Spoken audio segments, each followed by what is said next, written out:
Hello, my name is Anthony and welcome back once more on the VOLENCRAFT server. This is episode number 3 and VOLENCRAFT, as you know, is a PvP faction server. And by PvP, I mean real PvP. Last episode I started it full in diamonds and now I've only got iron armors and I had a netherite sword, now it's an iron sword. So yes, I did lose a lot of stuff in the last episode. We had also some casualties, but we've been raided once more over the night. We don't really know how they managed to get into this room. Normally they shouldn't be able to open doors, so maybe they managed to glitch through one of these doors. We don't really know, or they passed by one of us when we were entering, so we don't know. But they came out with all our stuff. Every single chest is now entirely empty. At least they went back to their base with the least important part of our stuff. I mean, guys, you can't really expect us to show off the best of our stuff through a veranda like this to anyone. So the best of our stuff is hidden somewhere in our base, and hopefully they shouldn't be able to find it. Still, the question remains, what do I do now? Before I was working on the villagers over there, but they're both dead now. And I don't really wanna go fetch some more if they get killed instantly. So what do? Do I clear this mess? Hopefully they shouldn't be able to set home in this, so we should be able to clear it without them teleporting into our base, as I was afraid of. But should I be working on the storage system now? Should I be working on farm? I'm getting paranoid, you guys. That's the first time I play on the PvP faction server, and I learned the hard way. I didn't know I had to enemy them so I could be able to hit them. So yes, that cost me my life. I'm learning the hard way, and now I am kind of afraid of leaving the room. And that's the whole point of this server. I'm so glad I joined it, because that's what I wanted. I wanted some thrill on the server, some real PvP. And these guys are offering us some challenge, so the only thing we have to do is try to outsmart them, which I'll be working on all my life to pay the lives of my 2 villagers. While I'm here, I can show you the work that's been done in this room. You can see that we got rid of the potatoes, we've added some glass, so now our farms are protected, and joyfully things should get a little better in this base. It should get away from the cavern-like appearance it had and look more like a real civilization. Alright, so I've got an idea. You must know that the guys we are fighting with are like on the top 3 of the richest people on the server. They must have like 800,000 coin each one of them, and I currently have 5,000. They have 800,000. So yes, they're definitely far richer than me, but I've got ideas to become the richest person on this server. And this adventure starts with bamboo. Yes, bamboo. As you can see, here I can sell bamboo for 2 coin per piece of bamboo. That means that it's 128 coin for a stack of bamboo, and you know how fast we can gather bamboo in Minecraft. So the first step is going to be to fetch some bamboo. And actually, I think it's time to jump in a grind time lapse. Here we go.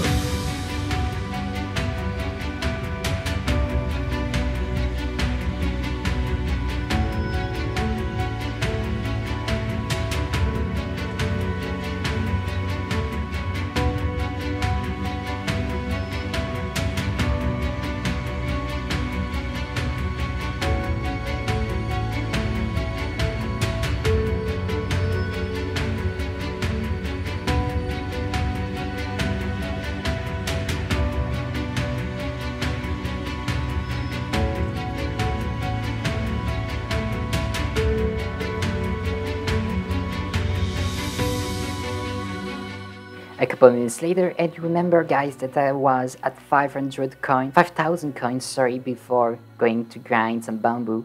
Well, I am now at 186,000 coins, so that was absolutely worth the case. And I even have some left over here, and I can teleport there whenever I want if I want to grind some more bamboos. But also, I'm going now to make an automatic farm grinding a lot of bamboo for myself, so I only have to sell it. It's gonna be much faster to make some money. We're on the way to become the richest faction on the server, I can tell you that, guys. The real question is, where do I start making the farm? So the tour would like to have as many farms as possible visible from the exterior, like we made with the veranda down there. But I'm not sure it's gonna be possible with this one. It's gonna be absolutely huge. So I'm probably going to go for this way with the bamboo farm. So it's time to hit a build time lapse. Here we go.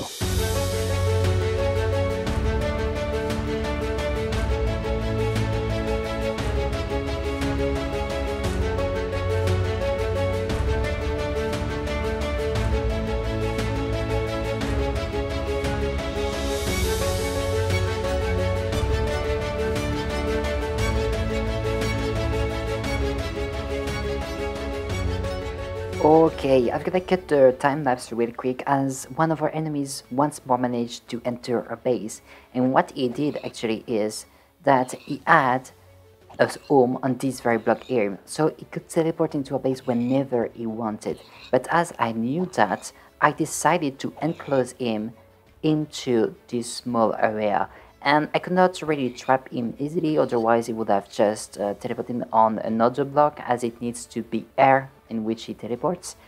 So what I decided to do is wait for him with a bucket of lava, so whenever he teleported, I would burn him to death. So I waited, I knew he would come, and eventually he came.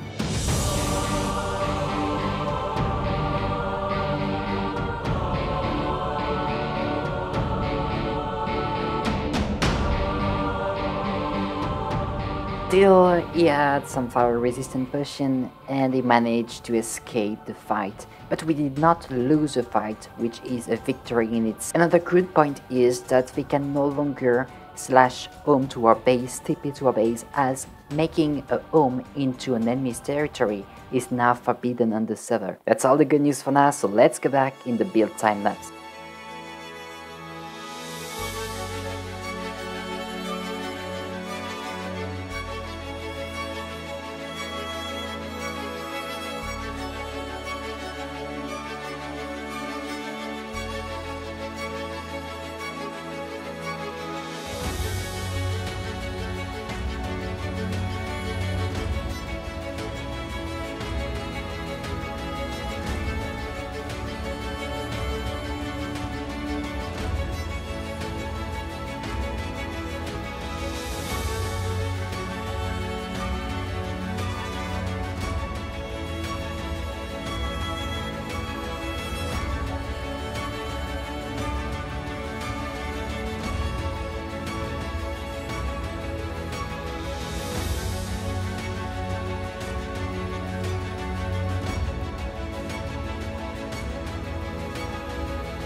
Okay, I must admit that I'm very proud of this farm. It's not that difficult to do, in fact. It's just a fine machine chopping down some bamboos. But what's really cool with that is that it's completely toggable. So here it goes again, and it produces an insane amount of bamboo. It's really cool. So down there we've got everything we need with the storage system. So we've got like, here is for double chest, we've got 8 more down there, and it produces a lot of bamboo. Every double chest is equal to 8,000 coin. 8,000 coin. Though the sad part with that is that we don't really need the bamboo farm anymore. I've just done it, it's finished now, but we don't really need it as we've got an OP farm making so many coin, and it is the bee farm. This is insane. It produces honey so fast, and honey is so valuable. Every single honeycomb is worth $40, whereas the bamboo is worth $2. So that means that 2 stacks of honeycomb is worth a double chest of bamboo. And it's actually so productive that now the richest player is in our faction. If we check the balance tab, you'll see that Tour de Tour has got $1 million and is the first richest of the server. I'm on the 5th position for now, but I can tell you that I think tomorrow it won't be the case anymore. And as you can see, I've made a lot of progress on my stuff. I managed to gather all these boots, helmets, and also chest plates in the different crates here. You know that every day I can vote for the server on 3 different online servers, and then I get some keys and I can open these crates there. And with all this I managed to gather all that, but mainly I now have a pair of elytras that's gonna be absolutely handy while raiding other bases. And actually I got it thanks to someone else. You know that when you're a new player and you come on the server, you can ref someone and both of you get a referential key. And in those crates, where is that referral crate, you get insane stuff, and part of it is elytra. So I'm absolutely delighted with that. I thank this guy, he was not absolutely obliged to do so. I thank him by giving him 130 coin, 130,000 coin, so that's pretty cool in fact. And I also managed to get a new pair of elytras, so in our faction we now have 2 pair of elytras. Someone got one in a referral crate and did not want it. I don't understand why, but he did not want it and put it for sale. So I made a deal with him and I got it for 150,000 coin. That's nothing for a pair of elytra. I would at least buy it for like 700,000 coin or something like that. So that was pretty much an insane deal in fact, but I'm not gonna wear any of this stuff, neither the armors nor the elytras, because that's just far too valuable for me to wander around wearing them. So I keep that for when I raid other spaces. And also, we've changed a couple of things in the base here, and in fact there was some change also in the rules. You know that 34,486, the guy who attacked us and he is here in the chat, managed to teleport himself into our base because he had a home in our base. That's no longer possible. You can't have a home in an enemy's base now. So that's pretty cool in fact. And also, we changed the storage system, so you can see it's no longer chest or anything, it's just barrels, because enemies can't open barrels. That's pretty strange actually, we can open chests but not barrels. So that's more security. Last but not least, we are now at truce with SCI. The SCI is the faction that attacked us at multiple times, and actually 44,486 was part of them. And as you can see, his name is now, the name of the faction is purple and not red anymore, which means that we're at truce with them. So being at truce means that they won't attack us, we won't attack them, and all sort of stuff, but I understand none of these. So the conclusion is that it gives us some time to work on farms, which is pretty cool because farms mean money on the server. And we are on the way to become the richest faction of the server, but we'll see how everything goes on. For the moment, I hope you've all enjoyed the video. If you did, please subscribe, that's a huge help for us. And remind that if you want to join the server, the IP is gonna be in the description below. I'd be very pleased if you guys join our faction or another faction and make war with us. But for the moment, I see you guys in the next episode. Bye!